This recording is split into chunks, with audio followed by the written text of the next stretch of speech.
लाडक्या बहिणींसाठी अतिशय आनंदाची बातमी समोर आलेली आहे। आताच काही मिनिटापूर्वी मेसेज आलेला आहे। भरपूर बहिणी कमेंट करत आहे की लाडकी बहीण योजनेचा जून महिन्याचा हप्ता आमच्या खात्यामध्ये जमा व्हायला सुरुवात झालेली आहे। अतिशय आनंदाची आणि ब्रेकिंग न्यूज याला म्हणू शकता, कारण भरपूर दिवसापासून बहिणी वाट पाहत होत्या की लाडकी बहीण योजनेचा हप्ता कधी जमा होणार आहे। तर अखेरकार तुमच्या प्रतीक्षेला ब्रेक लागलेला आहे आणि आज सकाळपासून लाडक्या बहिणींच्या खात्यामध्ये डायरेक्ट डेबिटच्या माध्यमातून लाडकी बहीण योजनेच्या जून महिन्याचा हप्त्याचे 1500 रुपयाची रक्कम जमा व्हायला सुरुवात झालेली आहे। आता ही जी रक्कम जमा होत आहे तरी पूर्ण महाराष्ट्रामध्ये 36 जिल्ह्यांमध्ये जमा होणार आहे। पण आज जी सुरुवात झालेली आहे, आज 15 जिल्ह्यांमध्ये, उद्या 12 जिल्ह्यांमध्ये, परवा 12 जिल्ह्यांमध्ये, अशा प्रकारे 36 जिल्ह्यांमध्ये जमा होणार आहे। लाडकी बहीण योजना लाडक्या ताईंनो अतिशय आनंदाची बातमी आहे। आता कोणकोणत्या जिल्ह्यांमध्ये रक्कम जमा व्हायला सुरुवात झालेली आहे, कोणकोणत्या जिल्ह्यातील बहिणींचे कमेंट आलेले आहेत, आता तुम्हाला कमेंट सुद्धा वाचून दाखवतो की लाडक्या बहिणींनी कशा पद्धतीने कमेंट केलेले आहेत। आमच्या खात्यामध्ये 1500 रुपये जमा झाले जून महिन्याचे, पहिली कमेंट इथं पाहू शकता, जून महिन्याचा हप्ता जमा झाला। त्यानंतर मे महिन्याचा हप्ता आणि जून महिन्याचा हप्ता एकत्र जमा झाला। बरं का, भरपूर बहिणींना असं वाटत होतं की मे महिन्याचा हप्ता आम्हाला भेटला नाही तर जून महिन्याचा हप्ताही भेटणार नाही।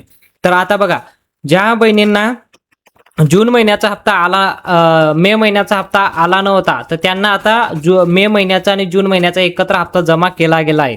आणि ज्या बहिणींना मे महिन्याचा हप्ता आलेला आहे तर जून महिन्याचे 1500 रुपयाची रक्कम जमा झालेली आहे।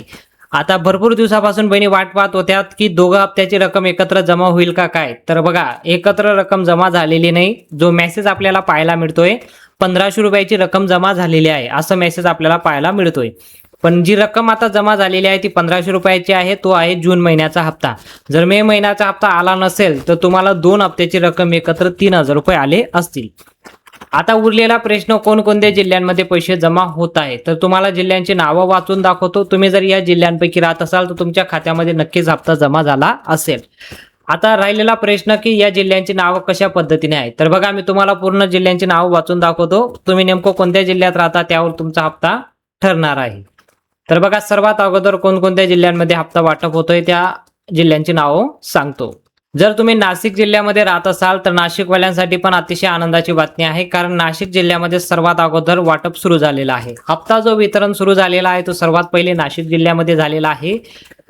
नाशिकमध्ये भरपूर बहिणींचे सकाळपासून कमेंट आलेले आहे की आमच्या खात्यामध्ये लाडकी बहीण योजनेचा जून महिन्याचा हप्ता जमा झालेला आहे, आम्ही नाशिक जिल्ह्यात राहतो। तुम्ही जर नाशिक जिल्ह्यात राहत असाल तर तुमच्या खात्यामध्ये देखील हप्ता जमा झाला असेल तुम्ही कमेंटमध्ये लिहू शकता। अमरावती जिल्ह्यामध्ये भरपूर बहिणींचे कमेंट येत आहे की आम्ही अमरावती जिल्ह्यामध्ये राहतो, आमच्या खात्यामध्ये रक्कम जमा झालेली आहे। तुम्ही सुद्धा कमेंटमध्ये सांगू शकता अमरावतीमध्ये राहत असाल। तर यामध्ये भरपूर बहिणींचे कमेंट आले की मे महिन्याचा हप्ता आणि जून महिन्याचा हप्ता एकत्र मिळणार का, आणि बहिणींचे कमेंट आले की काही बहिणींना 3000 रुपये जमा झाले। अमरावतीमध्ये मे महिन्याचे 1500 रुपये आणि जून महिन्याचे 1500 रुपये असे 3000 रुपये जमा झालेले आहेत। पुण्यामध्ये तुम्ही राहत असाल तर पुणेवाल्यांसाठी पण अतिशय आनंदाची बातमी आहे, पुण्याला देखील हप्ता जमा व्हायला सुरुवात झालेली आहे। या 3 जिल्ह्यांपैकी जर तुम्ही राहत असाल तर सकाळपासून भरपूर बहिणींचे कमेंट आलेले आहे। या 3 जिल्ह्यांमधूनच सर्वात जास्त कमेंट आलेले आहे की आम्ही या जिल्ह्यात राहतो आणि आम्हाला हप्ता जमा व्हायला सुरुवात झालेली आहे। तुमच्या खात्यामध्ये देखील हप्ता जमा झाला असेल तुम्ही सुद्धा कमेंट करू शकता। जर तुम्ही जळगावला राहत असाल तर जळगाववाल्यांसाठी पण आनंदाची बातमी आहे, जळगावला देखील सकाळपासून हप्ता जमा सुरू झालेला आहे। पालघरमध्ये सुद्धा लाडकी बहीण योजनेच्या जून महिन्याच्या हप्त्याचे वितरण आजपासून सुरुवात झालेली आहे। आणि जालनावाल्यांसाठी तर अतिशय आनंदाची बातमी आहे, कारण जालनामध्ये सकाळपासून भरपूर बहिणींचे कमेंट येत आहे की आम्ही जालना जिल्ह्यामध्ये राहतो, आम्हाला लाडकी बहीण योजनेचा हप्ता जमा झालेला आहे। तो जून महिन्याचा हप्ता आहे, ठीक आहे, जून महिन्याचा हप्ता आहे। आणि ज्या बहिणींना 3000 रुपये आलेले आहेत तर तो मे महिन्याचा हप्ता आणि जून महिन्याचा हप्ता आहे। अशा प्रकारे 3000 रुपये आले असतील। रत्नागिरी जिल्ह्यावाल्यांसाठी सुद्धा आनंदाची बातमी आहे, कारण रत्नागिरी जिल्ह्यामध्ये सुद्धा भरपूर बहिणींचे मेसेज आलेले आहे की आम्ही रत्नागिरी जिल्ह्यामध्ये राहतो आणि आमच्या खात्यामध्ये लाडकी बहीण योजनेचा हप्ता जमा झालेला आहे। सांगलीमध्ये जर तुम्ही राहत असाल तर सांगलीवाल्यांसाठी पण आनंदाची बातमी आहे, सांगली जिल्ह्यामध्ये सुद्धा लाडकी बहीण योजनेचा हप्ता सुरू झालेला आहे जून महिन्याचा। नागपूरवाल्यांसाठी तर अतिशय आनंदाची बातमी आहे, कारण नागपूरमध्ये भरपूर बहिणींचे कमेंट आलेले आहे की सर आम्ही नागपूर जिल्ह्यात राहतो आणि आम्हाला जून महिन्याचा हप्ता जमा झालेला आहे। सरकारचं धन्यवाद देखील केलं आहे, एकनाथ शिंदे साहेबांना सुद्धा धन्यवाद केलं आहे की आम्हाला लाडकी बहीण योजनेचा जून महिन्याचा हप्ता जमा झालेला आहे। लाडकी बहीण योजना एक प्रसिद्ध योजना आहे, या योजनेच्या माध्यमातून भरपूर बहिणींना मेसेज यायला सुरुवात झाली आहे, पैसे यायला सुरुवात झालेली आहे आणि तुम्हाला देखील सुरू झालं। जर तुम्ही या जिल्ह्यांपैकी राहत असाल तर तुम्हाला नक्कीच लाडकी बहीण योजनेचा हप्ता जमा झाला असेल, आणि जर अजून जमा झाला नसेल तर आज रात्री उशिरापर्यंत का होईना पण तुमच्या खात्यामध्ये हप्ता जमा होणार आहे. आता पुढील जिल्ह्यांची नाव मी तुम्हाला सांगतो आणि त्यानंतर एक महत्त्वाची अपडेट आली ती सुद्धा मी वाचून दाखवतो.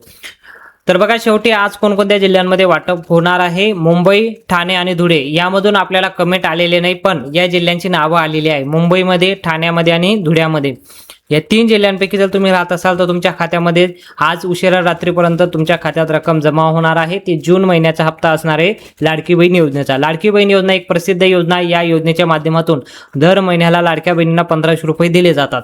तुम्ही जर लाडकी बहीण योजनेसाठी पात्र असाल तरच तुम्हाला जून महिन्याचा हप्ता जमा होणार आहे. जर तुम्ही अपात्र असाल तर तुमच्या खात्यामध्ये रक्कम जमा होणार नाही. आता पात्र आहात की अपात्र आहात कसं समजेल, तर तुम्ही एकदा खात्री करा लाडकी बहीण योजनेचा तुम्हाला जो हप्ता जमा होतोय तो महिला व बाल विकास विभागाच्या माध्यमातून तुमच्या अकाउंटला जमा केला जातो. जर तुम्हाला अजून मागील हप्ते भेटले नसेल, कोणाला मे महिन्याचा, कोणाला मार्च, एप्रिल, मे हे 3 महिन्याचे भेटले नसेल, कोणाला जानेवारीचा भेटला नसेल, तर तुम्ही एकदा महिला व बाल विकास विभागाकडे जायचं आणि त्या विभागात जाऊन एकदा खात्री करा तुम्ही लाडकी बहीण योजनेसाठी पात्र आहात की अपात्र झाले आहात. जर तुम्ही अपात्र झाले असाल तर तुम्हाला लाडकी बहीण योजनेचा हप्ता जमा होणार नाही. आणि जर तुम्ही पात्र असाल तर तुम्हाला दर महिन्याला जी रक्कम जमा केली जाते ती रक्कम तुमच्या खात्यात जमा होणार आहे. आणि काय प्रॉब्लेम आहे, तुम्हाला जर लाडकी बहीण योजनेपासून अपात्र केलं गेलं असेल तर कशामुळे तुम्हाला अपात्र केलं गेलं आहे, रिझन त्यांना विचारून घ्या. कोणाला 2.5 लाखाच्या वर तुमचं उत्पन्न जर गेलं असेल तर तुम्ही अपात्र ठरू शकता. पण जर तुमचं उत्पन्न 2.5 लाखाच्या खाली असेल आणि तरी देखील तुम्हाला अपात्र केलं असेल तर तुम्ही त्यांना विचारा की आमचं उत्पन्न 2.5 लाखापेक्षा खाली तरी अपात्र का केलं. दुसरं रिझन, तुमच्या कुटुंबामध्ये कोणी सरकारी नोकरीवर असेल तर तुमचं अपात्र बहिणींच्या यादीमध्ये नाव येईल. जर तुमच्या कुटुंबात कोणी नसेल सरकारी नोकरीवर तर तुम्ही त्यांना एक प्रश्न विचारा की आमच्या कुटुंबात कोणी सरकारी नोकरीवर नाही तर आम्हाला अपात्र कशामुळे केलंय. एकदा पहिले विचारा त्यांना की आम्हाला कशामुळे अपात्र केलंय, तर ते रिझन जाणून घ्या. आणि ते रिझन जे सांगतील, जसं 2.5 लाखाचं उत्पन्न, सरकारी नोकरी, 4 चाकी वाहन, तुमच्या नावावर शेती वगैरे आहे का, तुमच्या कुटुंबामध्ये कोणी आयकर विभाग भरत आहे का, या सर्व गोष्टींमध्ये जर तुम्ही बसत असाल, चुकून तुमचं नाव अपात्र बहिणीच्या यादीमध्ये टाकलं आहे तर तुम्ही महिला व बाल विकास विभाग कोणत्याही जिल्ह्यात आहे, प्रत्येक जिल्ह्यात दिलेला आहे, त्या विभागाकडे जायचं आणि ते पद्धतशीर त्यांना विचारायचं की आम्हाला अपात्र का केलं गेलंय. रिझन सांगा. रिझन जे सांगतील ते रिझन तुम्ही नोंद करा आणि ते रिझन तुम्ही लाडकी बहीण योजनेसाठी चेक करा. तुम्ही जर पात्र असाल, जे त्यांनी रिझन दिलेलं आहे की हे तुमच्या नावावर आहे, जर तुमच्या नावावर नसेल तुम्ही लगेच त्यांना अर्ज करा की आमच्या नावावर हे असं वस्तू नाही आहे, प्रॉपर्टी नाही आहे, ते नाही आहे, तर तुम्ही लगेच त्या योजनेसाठी पात्र करा. तर ते लगेच तुम्हाला पात्र करतील. थोडा वेळ लागू शकतो, उशीर होऊ शकतो, पण एकदा तुम्ही त्याला भेट करा. कारण महिला व बाल विकास विभाग जे ऑफिस आहे ते तुमच्यासाठीच आहे, लाडक्या बहिणींसाठीच आहे. जे पण प्रॉब्लेम आली तर तुम्ही तिथं जाऊन करू शकता कंप्लेंट, आणि तुमच्यासाठी ते ऑफिस आहे, तुम्हीच त्यासाठी तुमच्यासाठी ते बसलेले आहे. म्हणून तुमच्यासाठी ते जे विभाग बनवलेला आहे तर त्या विभागाला जाऊन तुम्ही एकदा भेट करा. आणि जर काही प्रॉब्लेम असेल तर दुरुस्ती करा. आणि अजूनही काही प्रॉब्लेम असेल तुम्ही कमेंटमध्ये सांगा, ते आपण सॉल्व्ह करण्याचा प्रयत्न करूया. जर लाडकी बहीण योजनेबद्दल असंच नवनवीन अपडेट तुम्हाला पाहायचे असतील तर तुम्ही आपल्या चॅनलला सबस्क्राईब करू शकता, कारण असंच नवनवीन अपडेट आपण या व्हिडिओच्या माध्यमातून तुमच्यापर्यंत पोहोचवतो. महाराष्ट्रामध्ये जेवढे योजना असतील सर्व योजनेची माहिती आपण देत असतो. लाडकी बहीण योजना नाही तर नमो शेतकरी योजना असो, त्यानंतर कुठल्याही महाराष्ट्रामध्ये राजीव गांधी योजना असो, कुठल्याही योजना असो, तर त्या योजनेबद्दल माहिती देत असतो. म्हणून आपल्या चॅनलला सबस्क्राईब करून घ्या आणि बेल आयकॉनला ऑलला सिलेक्ट करा. व्हिडिओ आवडला तर व्हिडिओला नक्की लाईक करा आणि कमेंटमध्ये तुम्ही तुमच्या जिल्ह्याची नावं आणि तुम्हाला हप्ता सुरू आहे का नाही ते सुद्धा कमेंटमध्ये लिहू शकता. जर माहिती आवडली असेल तर व्हिडिओला लाईक करा. भेटूया पुढच्या मोठ्या अपडेटमध्ये.